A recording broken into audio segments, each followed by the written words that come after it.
currently, we're road testing this Razer keyboard that has all these buttons. After day one of using it, I learned that instead of having a row of 4 bots, long bots here, which we have, and then this row is to turn those 4 off, and then these 4 are short bots, and then turn the 4 shorts off, I'm learning to group them together. This is like a mosquito bot short, and this is currently a mosquito bot short. This long, and this one turns it off, and then this guy turns off this one. So they're all connected. And now I'm on a conversation with my colleague Alex, who is much more fluent in these things. And I was suggesting maybe we start putting the long and short together, and then perhaps over here or over here, we'll have the ability to turn off the bots, or this one stays as turning off the bots. So Alex was mentioning WAZD.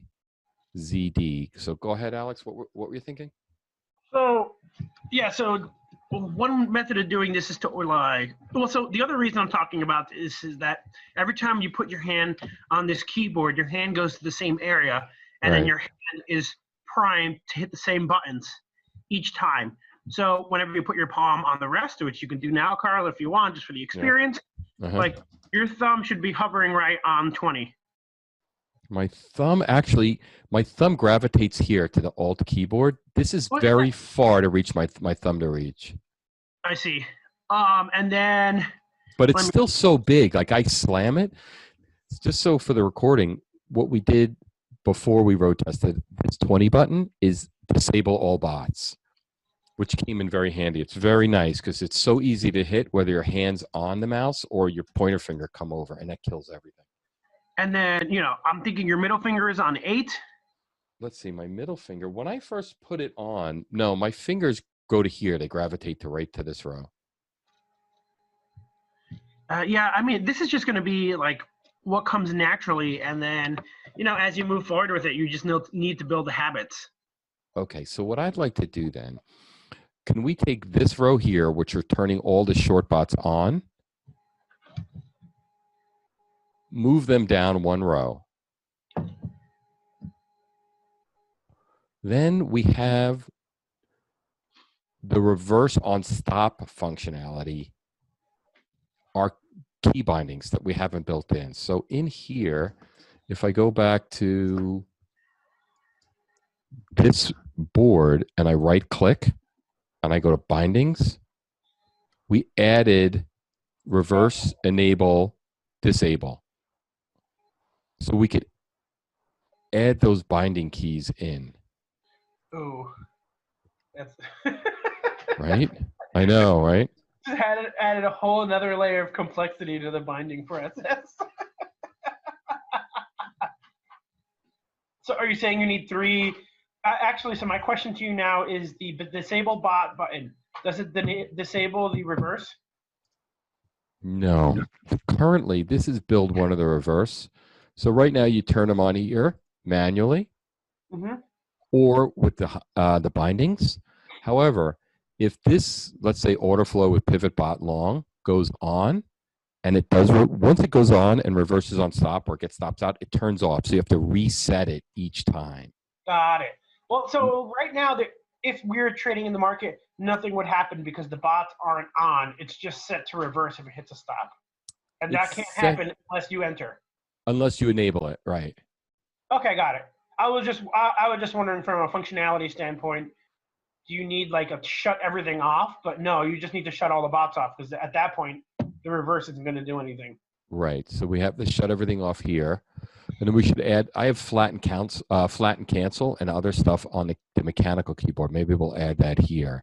And what we could do is we could cheat on the bindings a little bit. See this? What I think is good to save space is reverse, enable, disable. For order flow with pivot, let's unbind it. I don't know. I don't think this was done correctly. And if we do Shift Alt, whatever, like B, Control Shift Alt B for order flow with pivot long, and we bind that. And then we do order flow with pivot short, and we do the same bindings. What was it? Control Alt Shift B. So your thought is that you're gonna choose to put reverse on everything or not? I'm thinking about updating the GUI so you have more controls and or voice bots here. But I think just for now, if we do all the long bots here and then the mirrored short bots here, and we do enable, disable, reverse on stop, and this is the same for both of them, we use the same binding, we don't have to worry about it because you could toggle it on and off. I think that should be okay. And if that messes up on Monday, we'll iterate. So But to collapse the I'm sorry, go ahead. Oh no. I'm sorry. I didn't think I thought you were done, but please continue. I can wait. To synapse it like this, really the thought is let's collapse the reverse on stop buttons for long and short into one and not worry about it because it's so fast. We don't want to chew up those extra keys. And then that frees up this, and we still have these and all of these to program, and we're in pretty good shape. Yeah, so there's still plenty to program on this little keyboard, and I think there's also a way to shift it between modes to get another 20 to 60 keys out of it. I tried that. So I mean, I still have to look into it. I'm not 100% certain. What I think I saw is they have like a beta. I don't know if this one shipped with it, but there's a beta where they added that functionality. But yeah, then you could write, because we could flip this. Right now it's just for ES. If you could toggle this button and it went, we could do gold, same keyboards, and then crude or whatever. Should I save this or don't save anything? Yeah, you could save. Yeah, I do think that's a good idea. I mean, I think, isn't it in our best interest to get to version 1 first on the single market before we build 3 of them together? I'm with you. Yeah.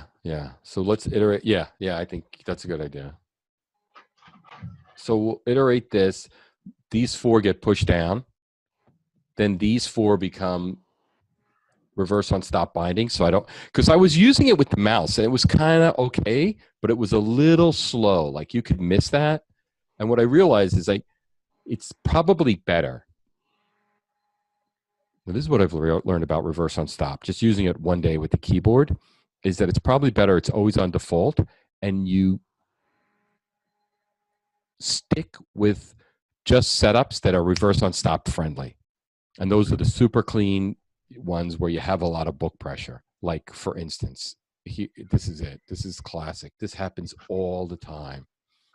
The market's coming down, and you want to buy. Oh, look, they're buying here, and you had the long bot on. They're going to lift the market, right? And this frequently does. Look at the one. But it didn't. They tried. We can see that they tried to lift the market. Once it breached here, it went down. So this is your classic reverse on stop. When you are just trading the 1s and the 2s on sweeps with massive book pressure, the reverse on stop, as long as it's not in churn, seems to work so many times, a percentage enough that it covers and is profitable. So maybe now that we have the tools, like the ergonomic hardware, to take advantage of these situations, for Monday, Tuesday, let's just focus on reverse friendly trades and iterate these 3 rows and then work on the rest later. So I have a question for you. How often do you need to disable a single bot? Like, all the time. You put it on and then you change your mind, like, I need to turn that bot off? Yeah, at least 50% of the time. Maybe 50% of the time. I don't know, but a lot. Yeah, it's core. I mean, as opposed to, why wouldn't you just disable all your bots? Oh, I have been, I think. That's why I was hitting this on Friday. Yeah. I'm wondering, like, for something to happen for you to think, like, I need to disable just this one bot, you would have other bots. And I don't know, I guess we might have to go through very specific scenarios where, let's say I have this long bot on, and then I put this other bot on, and then I decide I want that one bot off and not the other one, so I wouldn't hit the disable all key. What I was doing the other day, now that I think about it, the disable all is so fast to click that, and your finger's already there. You can relight another bot in no time. That's the working model now. It's so fast. It's unbelievable. Like, I hit disable all, and like within the same second, I have the new one on. It's like, oh, I messed this up. So I mean, I'm wondering, like, you can get yourself more buttons if you got rid of all of the single disable buttons for each bot.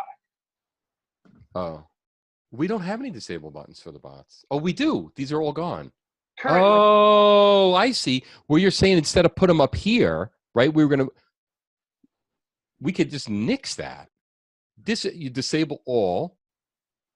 You're right. That frees up 4 buttons because we're already using this one. So long, short, reverse on stop. Oh, these would have been the offs. We could leave these as off then. you can, yeah. They're too, yeah. It's easier to disable all and turn it back on than, can I write that down? It's easier. So I'm gonna write down the spec for me. Can I talk to you as you're doing that? Mm-hmm. What I think is funny is that when I did the keyboard thing, my method was so programmatic and so mathematical that I have no idea what the keys I bound do. I just know that they're bound correctly. They're bound correctly. Yeah. Yeah, they're perfect. There was not one stitch that had, like, there was nothing. They were all imperfect. That's, yeah. So like my question, like I have no idea what I bound to where. So if I understood you correctly, 6, 7, 8, and 9, you want those key boundings to be moved to 11, 12, 13, and 14. Correct. And you want 11, 12, 13, 14 key binds to just disappear. Right. What do you want to happen with 1 through 9? Well, what about the 6, 7, 8, 9 you have figured out? Yeah, 6, 7, 8, 9. I'm going to move those key bindings to 11 through 16, 14. Yeah. I want to know, did you want something else in place after I do that in 6, 7, 8, 9? Yeah. And what do you want to happen with 1, 2, 3, 4? Am I leaving those alone or am I deleting them? 6, 7, 8, 9 will be the reverse on stop. And you want them, so I'm going to bind the long and the short reverse on stop for the same bot on a single key. So Correct. 11 and 18, I've never tested that functionality. Does it work? If two things are bound to the same thing, will they both work? It's very cool. I've learned about the bindings. Actually, let me take a note first. Bind long, short, reverse, on stop, on one key per for both long and short bots. Okay, what was that question? So let's say Mobot short and Mobot long to do the reverse. It was both Control Shift R. Would it reverse both of them? It will. Yes, it will turn on reverse on stop for both of them. So actually, if you're interested in that kind of functionality with the 4th set of keys that we're not using, I can disable both the short and long of a single bot with 1 key. If you did still want to have those disable bot keys around. No, I think that they're better utilized for more bots or more trade management, like break-even stop or trail stop. Okay. Oh, I also wanted to ask, when let's say you get into the market, the reversal functionality is on. It hits the reversal. What's the trade management? Our stops and targets are in place there, yes? It uses the same trade management that you assigned the original bot, and then you can manually override that. Now, so the thinking is, oh, go ahead. If it's reversing, then you have to manually move the target out to win because you just lost on a trade. Well, I'm using 10 by 30s because it's a big market. So if you use like a 2-to-1 or 3-to-1 stop target,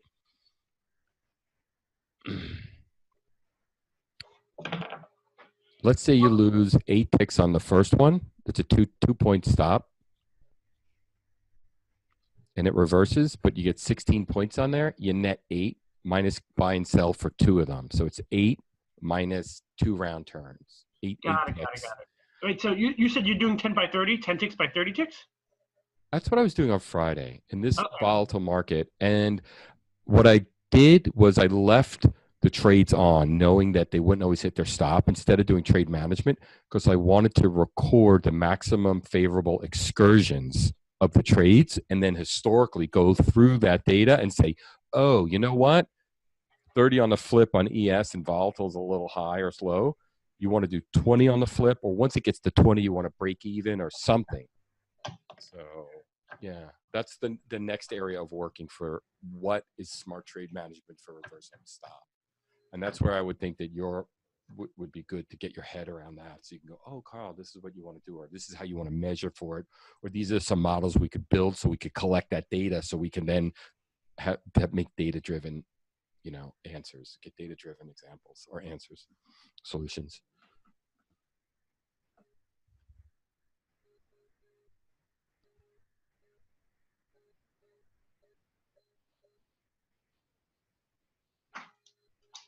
Yes, if you leave me alone with Zoom, I can rebind those keys right now. All right, I am going to. Like, it would literally take me 5 minutes. Well, it would literally take me days. So let me